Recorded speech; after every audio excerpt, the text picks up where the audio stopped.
సంపూర్ణ శ్రీపాద శ్రీవల్లభ చరితామృతము. శ్రీపాదరాజం శరణం ప్రపద్యే. అధ్యాయము 11. సుబ్బయ్య శ్రేష్ఠి చింతామణి బిల్వమంగుళల వృత్తాంతము. దత్తారాధన వలన సకల దేవతారాధన ఫలము. శ్రీపాదుల జన్మము అత్యద్భుత జ్యోతిర్మయము. శ్రీ సుబ్బయ్య శ్రేష్ఠి ఆ మరునాడు ఈ విధముగా సెలవిచ్చెను. శ్రీ దత్తప్రభువు సర్వదేవతా స్వరూపులు. దత్తారాధనము చేసిన సకల దేవతారాధన చేసిన ఫలితము లభించును. సర్వదేవతలలోనూ అంతర్లీనముగా శ్రీ దత్తులే ఉన్నారు. శ్రీ సుమతీమాత శని ప్రదోష సమయమున అనసూయాతత్వమునందలి పరమశివుని ఆరాధించుడువారు. అందువలన శ్రీ దత్తప్రభువులోని శివతత్వము అనసూయాతత్వమునందు ప్రతిబింబించి అనసూయామాతలో సమానమైన స్థితినందున్న సుమతీమాత యొక్క గర్భమునందు శ్రీపాద శ్రీవల్లభ రూపమున అవతరించినది.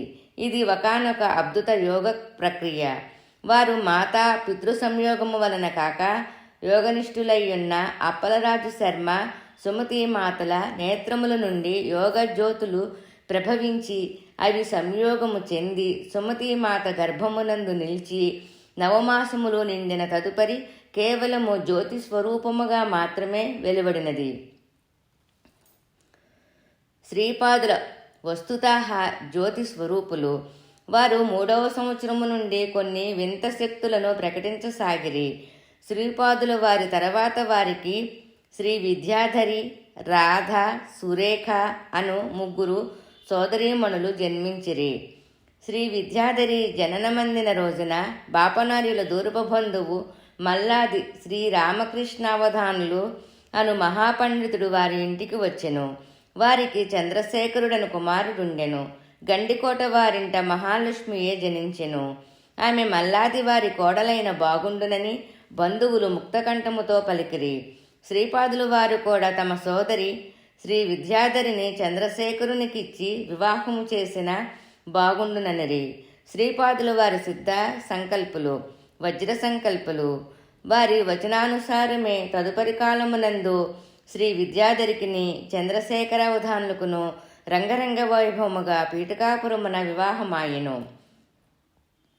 రాధయన సోదరిని విజయవాటికా నివాసులైన విశ్వనాథ మురళీకృష్ణావధానులు గారికిని, సురేఖయ్యన సోదరిని మంగళగిరి నివాసులైన తాడేపల్లి దత్తాత్రేయ అవధానులు గారికిని ఇచ్చి వివాహము చేసిరి. నాయన శంకరం భట్టు, శ్రీపాదుల వారి లీలలు అనూహ్యములు. ఆ లీలను స్మరించు వారికి పాపములు నశించును. గోదావరి మండలం నందు తాటాంకపురము తణుకు అను గ్రామము కలదు. అందు అనేక వాజపాయులను, పౌండరీకములను, మహాయాగములను ఆచరించిన పరమ పవిత్రమైన వంశము ఒకటి కలదు. వారే వాజపేయాజులు వారు. పీఠికాపురమునందలి మల్లాది వారికిని తణుకు వాజపేయాజుల వారికిని సన్నిహిత సంబంధములు కలవు.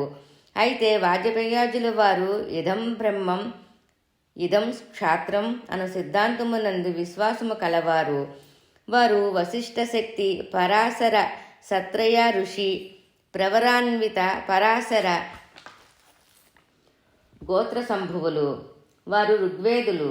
మల్లాది వారు యజుర్వేదులు. కర్ణాటక దేశమున ఋగ్వేదము పఠించు బాలుకులకు సరి అయిన బోధనలు లేకుండరి. ఆ సందర్భమున తణుకునందున్న వాజపేయాజుల మాయనాచార్యుల వారిని వారు ఆహ్వానింప కర్ణాటక దేశమునందున్న హోయసాలకు వారు వలసి వెడిలిరి. అంతటి నుండి వారిని హోయశాల బ్రాహ్మణులని పిలవసాగిరి. వారు బ్రాహ్మణ వృత్తిని, క్షాత్ర వృత్తిని సమముగా స్వీకరించిరి. సనాతన ధర్మమును సంరక్షించు నిమిత్తము వారు ఎన్నియో పడరాని పాటలు పడిరి. మాయనాచార్యులకు 2 కుమారులు. ఒకరు మాధవాచార్యులు, రెండవ వారు సాయినాచార్యులు. వీరిరువురును ఉద్దండ పండితులే. సాయినాచార్యుల వారు వేదములకు భాష్యములను వ్రాసిరి. మాధవాచార్యుల వారు మహాలక్ష్మి అనుగ్రహమునకయ్యి తీవ్ర తపమాచరించిరి.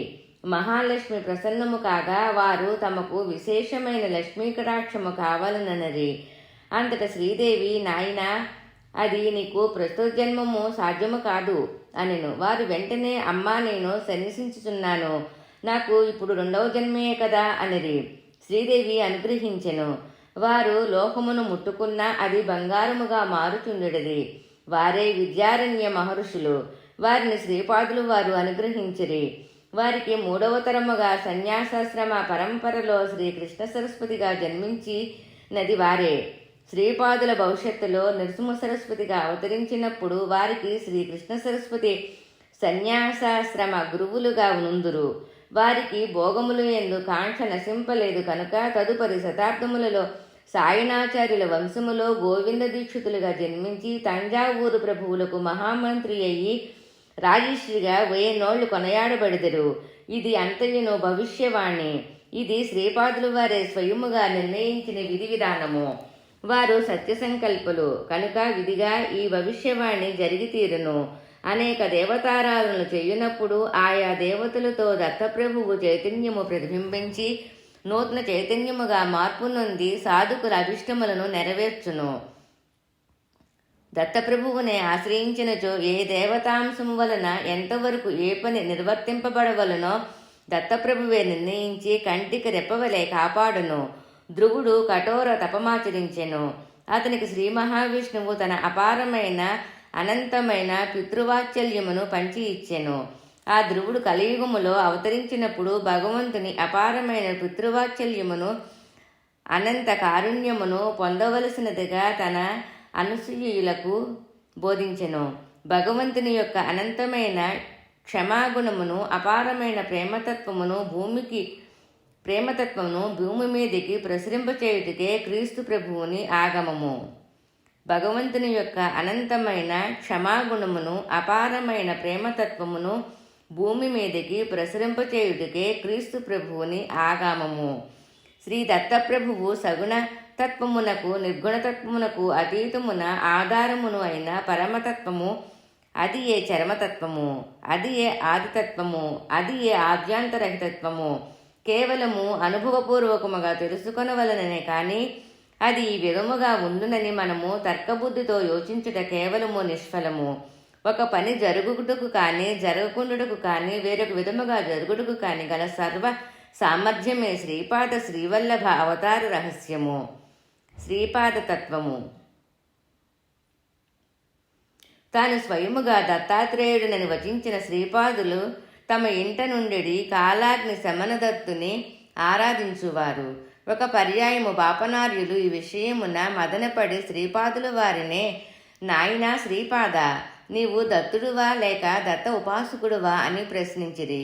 అంతటా వారిట్లనిరి, నేను దత్తుడునని చెప్పునప్పుడు నేను దత్తుడినే అగుచున్నాను. నేను దత్త ఉపాసకునని చెప్పుచున్నప్పుడు దత్త ఉపాసకుడనే అగుచున్నాను. నేను శ్రీపాద శ్రీవల్లభుడని చెప్పినప్పుడు నేను శ్రీపాద వల్లభుడనే అగుచున్నాను. నేను ఏది సంకల్పించినా అది జరుగును. నేను ఏ విధముగా అనుకునినా అదే ఆగుచున్నది. ఇదే నా తత్వము. శ్రీపాదరాజం శరణం ప్రపద్యే. 11వ అధ్యాయము 3వ పేజీ. తాతగారికి ఇది ఎంతయును అయోమయముగా నుండెను. అంతటా శ్రీపాదులు ఇట్లనరి, తాత, నీవు నేను ఒకటే. రాబోవు జన్మలో ముమ్మూర్తులా నిన్ను పోలిన శరీరముతో మాత్రమే అవతరించుచున్నాను. నీలో సన్యాసాశ్రమము స్వీకరించవలనడి కోరిక ప్రబలముగానున్నది. నీవు ఈ జన్మలో కానీ వచ్చో జన్మలో కానీ సన్యాసిగా ఉండుట నా సంకల్పములో లేదు. ముమ్మూర్తుల నీ రూపములో అవతరించి నీ కర్మబంధములను వాసన విశేషములను ధ్వంసము చేయదలిచినాను అని గోముగా తాతగారి భ్రూమధ్యమును తాకెను. అది కూటస్థ చైతన్యమునకు ఆవాసము. వారికి కొద్ది క్షణముల పాటు హిమాలయములలో నిశ్చల తపోసమాధిలోనున్న బాబాజీని చూచెను. వారు కొంతసేపటికి ప్రయాగ మహాక్షేత్రములోని త్రివేణి సంగములో స్నానము చేయుటను గాంచెను. ఆ తదుపరి శ్రీపాద శ్రీవల్లభ రూపమును గాంచెను. ఆ స్వరూపము కుకటేశ్వరాలయమునందలి స్వయంభూదత్తునులో అంతర్లీనమయ్యను. దానిలో నుండి అవధూత స్వరూపము వెడలెను. తన కుమార్తెయగు అఖండలక్ష్మి సౌభాగ్యవతి సుమతీ మహారాణి ఆ అవధూతకు భిక్షనిచ్చుడను గాంచెను. ఆ అవధూత స్వరూపమే శ్రీపాద శ్రీవల్లభ రూపమును పొంది సుమతీ మహారాణి ఒడిలో పసిబిడ్డగా నుండుటను చూచెను. ఆమె ఒడి నుంచి విడివడి 16 సంవత్సరముల యువకునిగా మారుటను గమనించెను. ఆ నవయువకుడు తన వంక గంభీర దృక్కులను ప్రసరించి ముమ్మూర్తుల తన స్వరూపమును పొందెను. అయితే ఆ మూర్తి సన్యాసిగా నుండెను. ఏదో 2 పవిత్ర నదులు సంగమ స్థలములో స్నానము చేసి తన శిష్య బృందముతో టీవీగా నడుచుచుండెను. ఆ సన్యాసి తన వంక చూసి ఇట్లు పలికెను, ఓహో, నేను ఎవరా అని విచికిత్సలో ఉన్నట్లున్నావు. ఓహో, నేను ఎవరా అని విచికిత్సలో ఉన్నట్లున్నావు. నన్ను నృసింహ సరస్వతి అందురు. ఇది గంధర్వపురము. ఈ మాటలు పలికిన కొద్ది క్షణములలోనే తన అంగవస్త్రమును నదిలో వైచి దాని మీద కూర్చొని శ్రీశైలము చేరెను. అచట కదిలీవనమునందలి మహాపురుషులు మహాయోగులు సాష్టాంగ ప్రణామములు చేసిరి. వారందరూ, మహాప్రభు, మీ రాక కోసం అనేక వందల సంవత్సరముల నుండి తపమాచరించుచున్నాము. మమ్ములు ధన్యులు చేయవలసినదని ప్రార్థించిరి. అనేక సంవత్సరములు అచట తపమాచరించిన మీదట కేవలము కోపీనధారి అయి వృద్ధరూపమును పొందినట్లు కనిపించెను. అత్యంత తీక్షణ దృక్కులను బాపనారుల ఎడల ప్రసరింపచేయుచు నా స్వరూపమును స్వామి సమర్థుడని అందురు అని వచించెను. కొంతసేపటికి శరీర త్యాగము చేసి తన ప్రాణశక్తిని ఒకానొక వటవృక్షమునందును తన దివ్యాత్మను శ్రీశైలమునందలి మల్లికార్జున శివలింగమునందును విలీనము కావించున్నట్లు గాంచెను. మహాపవిత్రమును అత్యంత శక్తివంతమునైన ఆ శివలింగము నుండి మేఘ గంభీర స్వరముతో, బాపనార్య, నీవు ధన్యుడవు. అగ్రహ్యామ్యము అవ్వాంగ్యనస గోచారమును అనంతమును కేవల జ్ఞానస్వరూపమును అనాద్యంతమును అయిన నన్ను నీవు నీ యొక్క క్రియాయోగ శక్తిని వలన సూర్యమండలము నుండి శక్తిపాతమొనరించి ఈ జ్యోతిర్లింగమునందు ఆకర్షించితివి. 18,000 మంది దివ్య పురుషులు ఈ జ్యోతిర్లింగమునందు విలీనుడయ్యున్న నన్ను సదా సేవించెదరు. ఈ జ్యోతిర్లింగ దర్శనము చేయువారికి సదా ఆ దివ్య పురుషులు భౌతిక ఆధ్యాత్మిక ప్రగతి యందు దోహదపడెదరు. త్రిమూర్తి స్వరూపుడునైన నేను శ్రీపాద శ్రీవల్లభ నరసింహ సరస్వతి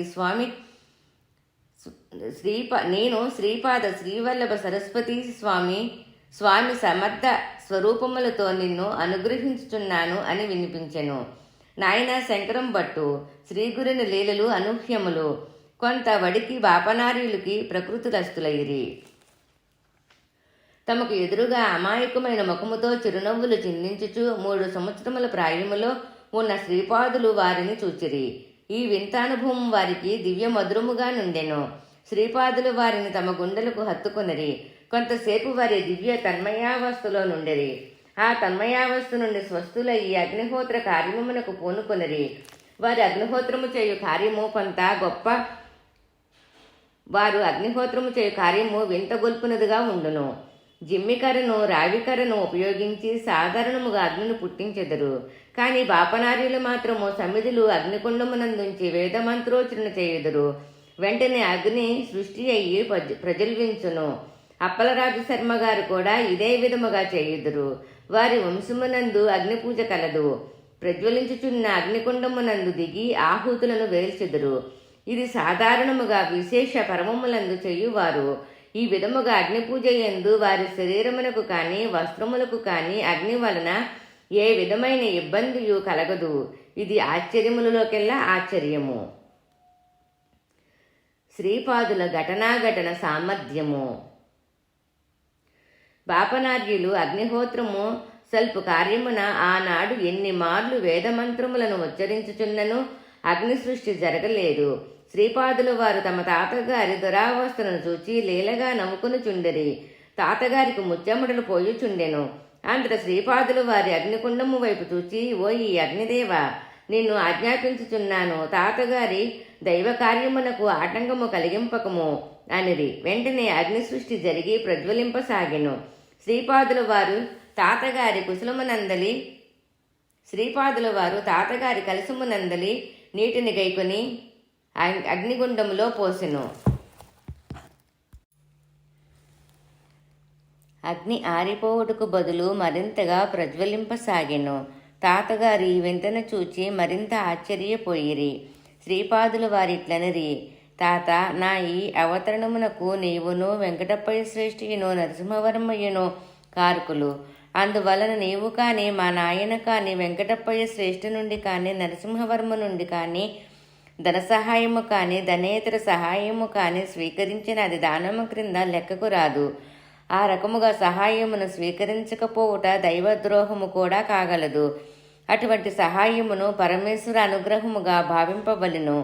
నాకు జన్మనిచ్చిన మాతృమూర్తి సుమతీ మహారాణి మల్లాది వారికే కాదు, పైండవారికిని వత్సవాయి వారి కుటుంబమునకు కూడా ఆడపడుచుగా భావింపబడవలెను. ఇది నా శాసనము అనరి. శ్రీపాదులు ఈ మాటలను పలుకు సమయమున అప్పలరాజు శర్మయ్యను సుమతీ మహారాణియును అచ్చటనే ఉండిరి. వెంకటప్పయ్య శ్రేష్ఠిను నరసింహవర్మయ్యను యాదృచ్ఛికముగా అచ్చటనే ఉండిరి. శ్రీపాదులు వారిట్లనిరి, నా సంకల్పము లేనిదే బాపనార్యుల వంటి మహాతపస్వి కూడా అగ్ని సృష్టి కావింపలేడు.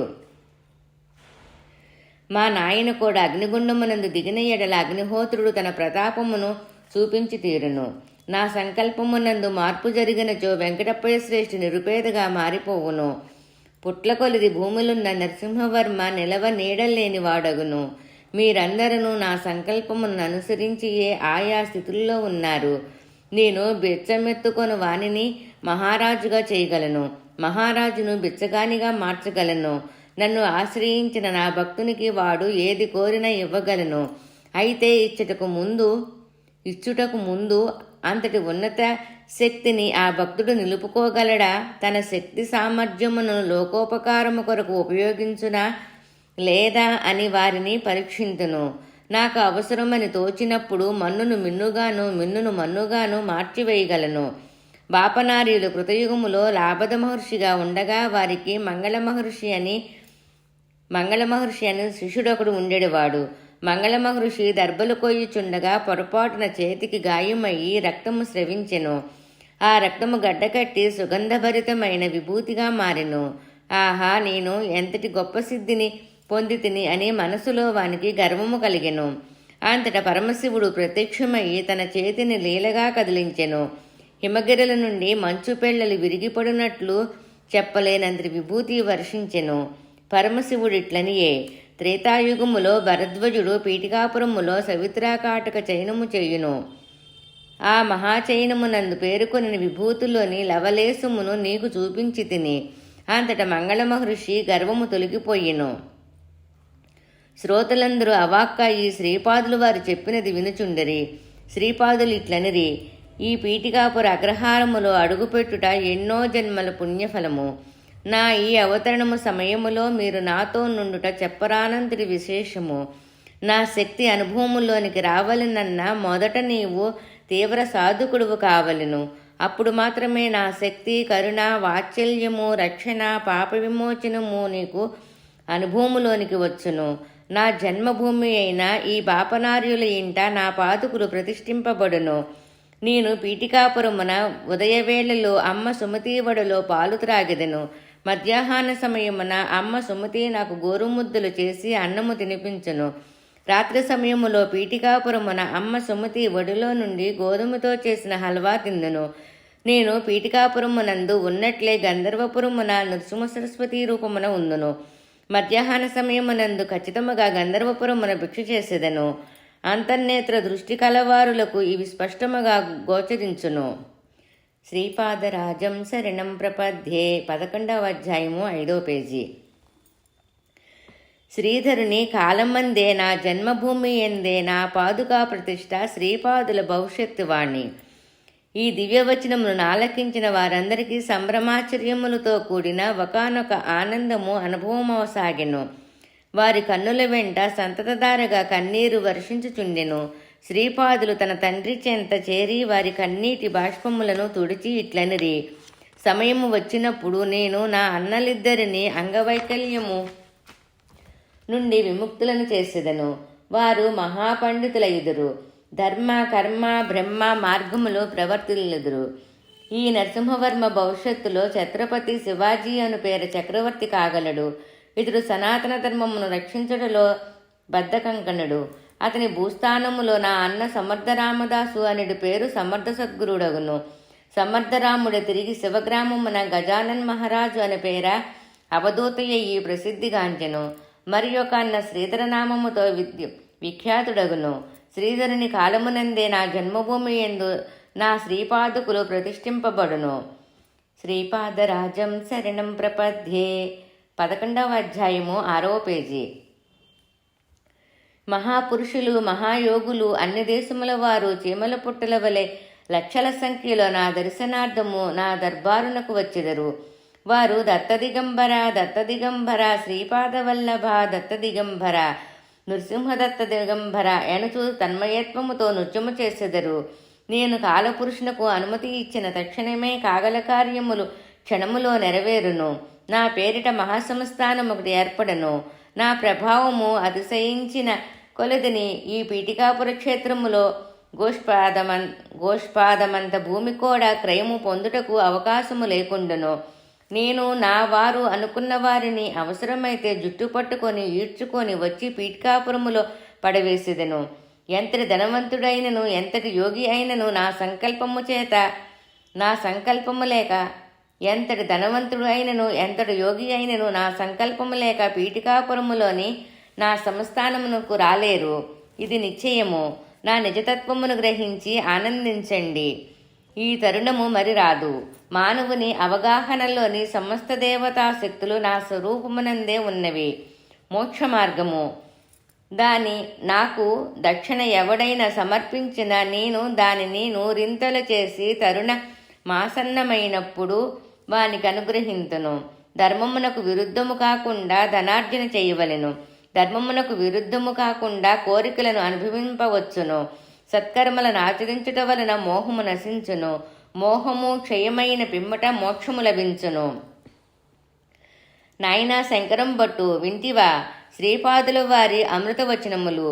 ఈ దివ్యోపదేశము తదుపరి ఆ మర్నాడు నరసింహవర్మ శ్రీపాదుల వారిని తమ గుర్రపబండిలో తమ భూములను తీసుకొని పోయిరి. వారికి పొట్ల కొలది భూములు కలవు. ఆ భూములలో అనేక రకముల పంటలు పండును. కానీ బీరపాదులు మాత్రము పుష్పించుట అరుదుగా నుండెను. పుష్పించిన తదుపరి పిందెలు శుష్కించిపోవుట జరుగుచుండెను. ఒకవేళ పిందెలు పెద్దవి అయ్యి కాయలైన ఎడల అవి వంటకు పనికిరానంతటి చేదుగా నుండెను. ఈ విషయము శ్రీపాదుల వారితో నరసింహవర్మ మనవి చేసుకొనెను. శ్రీపాదుల వారు ప్రసన్నవదనులయ్యి, మా ఇంటిలోని వారందరికీ బీరకాయ పప్పునందు ప్రీతిమెండు. మా ఇంటిలోని వారికి ఇష్టము కనుక నాకు కూడా ఇష్టమే. అయితే పూర్వకాలములో ఒకానొక దత్త ఉపాసకుడు ఈ భూమిలో తపమాచరించెను. ఈ పవిత్ర భూమి సాక్షాత్తు దత్తుడునైన నా పాదస్పర్శ కోసము తపన పడుచున్నది. తన తపనను నీకు తెలియచేయుటకు తన భాషలో ఈ విధముగా వ్యక్తీకరించుచున్నది. తప్పక ఈ నేల తల్లి కోరికను తీర్చెదను. ఈ భూమికి నా స్పర్శ కలిగిన తర్వాత ఈ భూమాత తత్వములో మార్పు వచ్చును. మంచి రుచి కలిగిన బీరకాయలను ఈ తల్లి మనకు అందించును. తాత, నీవు నిర్భయముగా మా ఇంటికి ఇక్కడ పండిన బీరకాయలను పంపుము. ఇంటివారితో పాటు నేను కూడా ఆ వంటకమును భుజించెదను అని పలికెను. శ్రీపాదరాజం శరణం ప్రపద్యే. 11వ అధ్యాయము 7వ పేజీ. నాయనా శంకరం భట్టు, చిత్రాతి చిత్రము. ఆ రోజు నుండి ఆ నేలలో బీరకాయలు విపరీతముగా కాయుచుండెను. అవి మంచి రుచిని కూడా కలిగి ఉండెను. శ్రీపాదుల వారు నరసింహవర్మతో పాటు గుర్రపు బండి నుండి దిగి ఆ భూములలో కొద్ది ముహూర్తముల సమయము విహరించిరి. ఇంతలో కొంతమంది చెంచు యువతీ యువకులు ఆ ప్రాంతమునకు వచ్చిరి. వచ్చిన వారందరూ శ్రీపాదుల వారికి ప్రణమిల్లిరి. ఆ సమయమున శ్రీపాదుల వారి దివ్య వదనారవిందమున పరివేష్టించి దివ్యకాంతి వలయమేర్పడును. శ్రీపాదులు ఇట్లనిరి, తాత, ఈ చెంచులందరూ నరసింహావతారమునకు సంబంధించిన వారు. వీరు ఆ మహాలక్ష్మిని తమ తోబుట్టువుగా భావించి ఆరాధించువారు. నీవు నరసింహస్వామికి భక్తువు కదా. నీవు వీరిని ఆశ్రయించిన నృసింహదేవుని దర్శన భాగ్యమును పొందవచ్చును. శ్రీపాదులు వారు ఇట్లు పలుకుట తమకు ఆట పట్టించుట కొరకని నరసింహవర్మ తలిచిరి. వారిట్లు పలికిరి, ఓ చెంచులారా, మీరు నృసింహదేవుని చూచినారా? వారి జాడ ఏదైనా తెలపగలరా? దానికి బదులుగా వారిట్లనిరి, అదేమంత గొప్ప భాగ్యము. సింహం తల మనుష్య శరీరము కలవాడు తిక్కరేగి ఈ అడవులలోనే తిరుగుచున్నాడు. వాడు మా సోదరి చెంచులక్ష్మిపై మరులుగొన్నాడు. మా చిన్నది కూడా వారిని ఇష్టపడినది. వారికి మేము వివాహము కూడా చేసి ఉన్నాము. మీరు కావాలనన్న చెంచులక్ష్మిని నృసింహుని కూడా తెచ్చి మీ ముందు ఉంచగలము. ఈ పలుకులు పలికిన తదుపరి ఆ చెంచు యువతీ యువకులు వడివడిగా పరిగెత్తుకొని పోయిరి. నరసింహవర్మ దీనిని అంతటినీ వింతగా చూచుచుండెను. ఇంతలో తమ భూములకు అడ్డుపడి ఒక యువకుడు వచ్చుచుండుట గమనించిరి. అదృష్టవశమున నేను కూడా ఆ దారి వెంబడి పోవుచుంటెని. శ్రీపాదులు వారు నన్ను తమ వద్దకు రమ్మనిరి. నేను వారి దరిని చేరగా వారు, సుబ్బయ్య శ్రేష్ఠి, దూరము నుండి ఆ వచ్చువారు ఎవరనుకుంటివి? ఆ వచ్చువారు బిల్వమంగళుడు, చింతామణియును, కొద్దిపాటి చితుకులను ప్రోగు చేయుము. మనము చితుకుల మంట వేయుదము, అప్పుడు జరుగు తమాషాను చూడవచ్చును అని పలికిరి. నరసింహవర్మకును నాకును ముచ్చమటలు పోయుచుండెను. ఆ వచ్చిన వారు బిల్వమంగళులను, చింతామణియే, సందేహము లేదు. వారిరువురును గురువాయూర్ క్షేత్రమునందలి శ్రీకృష్ణదేవుని దర్శనము చేసుకొనిన తదుపరి భాగ్యవశమున కూరూరమ్మ అనిడి మహాయోగిని దర్శించిరి. ఆమె అప్రయత్నముగా వీరిని శ్రీపాద శ్రీవల్లభ దర్శన ప్రాప్తిరస్తు అని ఆశీర్వదించెను. ఆమె ఆశీర్వాద ప్రభావమున వీరిలో భక్తి వైరాగ్య బీజములు పడినవి. మంగళగిరి క్షేత్రమునందలి నృసింహను దర్శించుకొని పీఠికాపురమున శ్రీపాదులు వారి దర్శనార్థము వచ్చుచుండిరి. శతవృద్ధురాలైన మహాతల్లి మహాయోగిని కనుక ఆమె ఆశీర్వచన ప్రభావమున వారికి శ్రీపాదులు వారి దర్శనము ఇచటనే లభించినది. ఇది ఆశ్చర్యకర విషయము. వారిరువురు మంగళగిరిలో ఇట్లు ప్రార్థించిరి. మహాయోగిని కూరూరమ్మ దీవెనలు ఫలించి దత్తభిన్న స్వరూపులైన శ్రీపాదుల వారి దర్శనము మాకు కలిగిన ఎడల నృసింహదేవుడైన నీ దర్శనము భౌతికముగా పొందగోరుచున్నాము. చితుకుల మంట ప్రచురులుచుండగా బిల్వమంగళుడు, చింతామణియు తమ శరీరములకు దహన సంస్కారములు జరుగుచున్నంత బాధను అనుభవించిరి. కొంతసేపటికి వారి శరీరముల నుండి వారిని పోలిన నల్లటి ఆకారములు బయటకు వచ్చి ఆ మంటలలో పడి రోధించుచూ ఆహుతి అయిపోయినవి. ఆ నల్లటి ఆకారములు ఆహుతి అయిన తర్వాత వారిద్దరినూ స్పృహలోనికి వచ్చిరి. ఇంతలో చెంచులు తమ తోపుట్టువు చెంచులక్ష్మితో అతడుకు వచ్చిరి. నృసింహదేవుని రెక్కలు విరిచికట్టి చెంచులు నృసింహదేవుని శ్రీపాదుల ముందుంచిరి. ఇటువంటి చిత్రాతి చిత్రములు ఏ యుగములలోనూ జరగలేదు. శ్రీపాదులు వారి అవతార కార్యక్రమములో లీలలు, చమత్కారములు, కోకొల్లలు, అనూహ్యములు. శ్రీపాదులు వారిట్లు ప్రశ్నించిరి. పూర్వయుగములందలి నృసింహుడువు నీవేనా? ఈ చెంచులక్ష్మి నీ భార్యయేనా? హిరణ్యకశిపుని వధించి ప్రహ్లాదుని రక్షించినది నీవేనా? దానికి శ్రీ నృసింహదేవుడు అవునని ముమ్మారు పలికెను. చెంచులక్ష్మియు నృసింహదేవుడును జ్యోతి స్వరూపముతో శ్రీపాదులు వారి శరీరములోనికి ప్రవేశించిరి. చెంచులు అంతర్ధానమైరి. బిల్వమంగళుడు మహాభక్తుడయి బిల్వమంగళ మహర్షిగా రూపొందెను. చింతామణి మహాయోగినిగా మారిపోయినది. చిత్రాతి చిత్రమైన ఈ లీలలు జరిగిన నరసింహవర్మ గారి భూముల యందు ఒక గ్రామము వెలయిననియు దానిని చిత్రవాడ అని వ్యవహరించుదరని శ్రీపాదులు వారు సెలవిచ్చిరి. వారు సత్యసంకల్పలు, సిద్ధ సంకల్పలు. శ్రీపాద శ్రీవల్లభులకు జయము జయము. 11వ అధ్యాయము సంపూర్ణం.